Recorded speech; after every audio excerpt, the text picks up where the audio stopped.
Hi guys, welcome to diploma solution. So guys, जैसे कि आप सबको पता ही है कि एमएसबीटी विंटर 2022 की जो एग्ज़ाम है वो स्टार्ट होने वाली है। सो बहुत सारे स्टूडेंट्स को डाउट है कि किस तरीके से है वो स्टडी स्टार्ट करनी चाहिए या फिर किस तरीके से है वो पेपर लिखना चाहिए, जैसे कि हम अच्छे से अच्छा मार्क्स से वो स्कोर कर सके।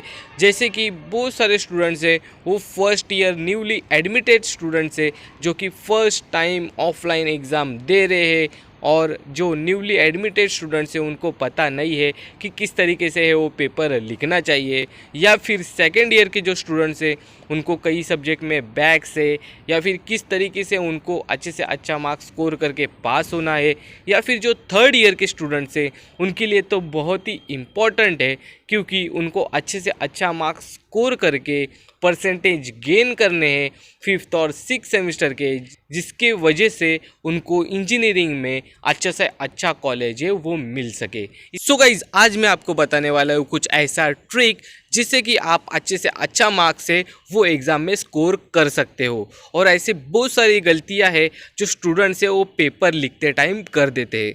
सो वही आज हम देखेंगे इस वीडियो के अंदर। So let's get started.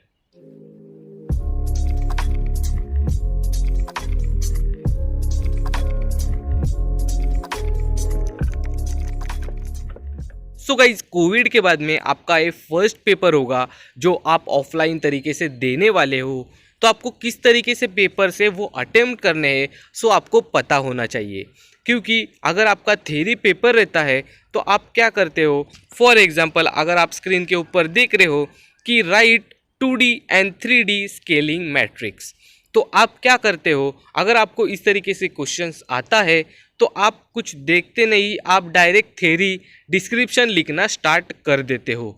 जैसे कि कौन से भी बेसिस पे आप डिस्क्रिप्शन देना स्टार्ट कर देते हो, पर आप पॉइंट बाय पॉइंट वाइज आप लिखते नहीं हो। उसके वजह से आप जो मार्क्स है वो गवा बैठते हो। जैसे कि आप यहाँ पे देख रहे हो कि यहाँ पे 4 मार्क्स का वो क्वेश्चन है, तो आप देख रहे हो स्क्रीन के ऊपर 2D मैट्रिक्स लिखने के लिए आपको 2 मार्क्स है, 3D मैट्रिक्स लिखने के लिए आपको 2 मार्क्स है। तो यहाँ पे अच्छे से पॉइंट बाय पॉइंट और हेडिंग में लिखा हुआ है 2D स्केलिंग, उसके बाद में पॉइंट्स मेंशन किए हुए हैं और उसके बाद में डायग्राम बनाया हुआ है बिफोर स्केलिंग और आफ्टर स्केलिंग।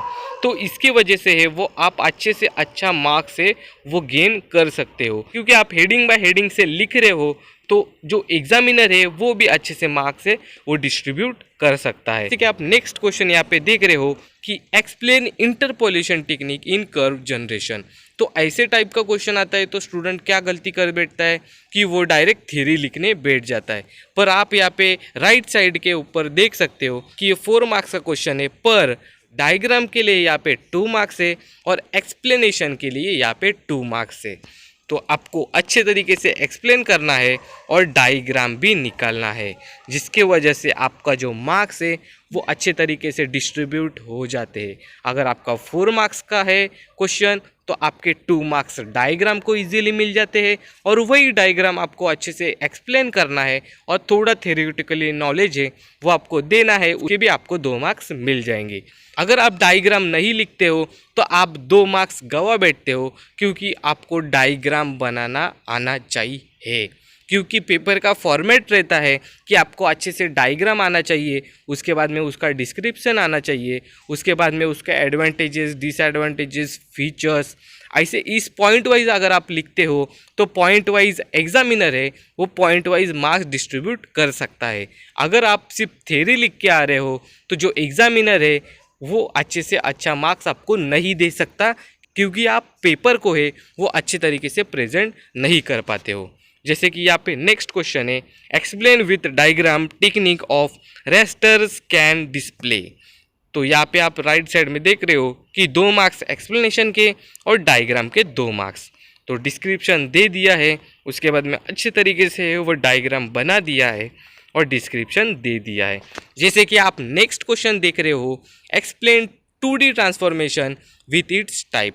तो आप देख रहे हो कि 2D ट्रांसफॉर्मेशन के लिए आपको 1 मार्क्स ही मिलने वाला है, और जो अगर टाइप्स आप एक्सप्लेन करोगे वो 1 मार्क्स एक टाइप के लिए आपको मिलने वाला है। जैसे कि 2D ट्रांसफॉर्मेशन के बारे में उसकी इन्फॉर्मेशन के लिए सिर्फ 1 मार्क्स, अगर आप उसके पॉइंट से वो एक्सप्लेन करते हो, जैसे कि ट्रांसलेशन, स्केलिंग, रोटेशन, तो उस बेसिस के आपको एक एक मार्क्स मिलते हैं। सो अगर आप अच्छे रिप्रेजेंट कर देते हो तो आपको अच्छे से मार्क्स मिलता है। जैसे कि आप यहाँ पे देख रहे हो, explain coach curve with diagram. सिर्फ आपको एक कोच कर्व का है वो डायग्राम देना है और एक थ्योरी लिखना है। तो उसके बेसिस के ऊपर आप देख सकते हो कि 2 मार्क्स डायग्राम के हैं सिंपली और 2 मार्क्स एक्सप्लेनेशन के हैं। तो ऐसे ही बहुत सारे ट्रिक्स है वो है हमारे पास। अगर आपको चाहिए रहेंगे तो आप कमेंट बॉक्स में कमेंट कर सकते हो, तो हम नेक्स्ट वीडियो जो है वो उसके ऊपर बना देंगे। So guys, best of luck for your exam, study hard. अगर आपको कुछ डाउट्स हो तो मेरा व्हाट्सएप नंबर डिस्क्रिप्शन में दे दिया है, आप मुझे कांटेक्ट कर सकते हो या फिर आप मुझसे डायरेक्टली कॉल पे भी बात कर सकते हो। सो यही थी आज की video. Thanks for watching. Best of luck. Thank you.